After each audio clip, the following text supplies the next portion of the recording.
Hallo everyone, ich bin Samane Basmandi, ich bin Anästhetistin. Heute möchte ich über Benzodiazepine sprechen.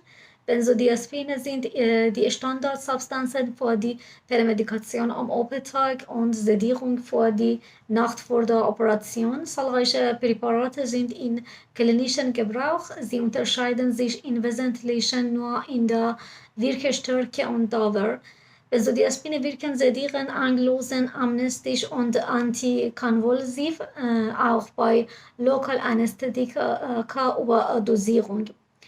Unsichere Resorptionen nach intramuskular und rektaler Zufuhr von Diazepam oder Valium.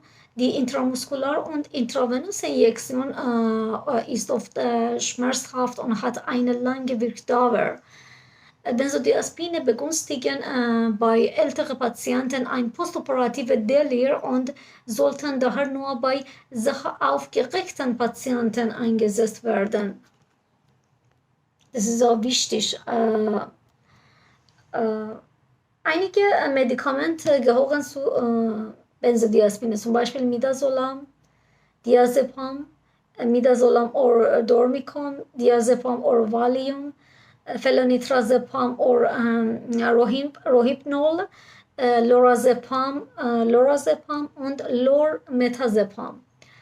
Beachtet werden muss die relative lange Wirkdauer von Diazepam, Lorazepam, Lormetazepam und Felonitrazepam. Am Vorabend der Operation kann ein mittellang wirkendes Benzodiazepin zur Angstlösung und Sedierung verordnet werden, zum Beispiel Diazepam 5 und 15 Milligramm oder Temazepam oder Remestan.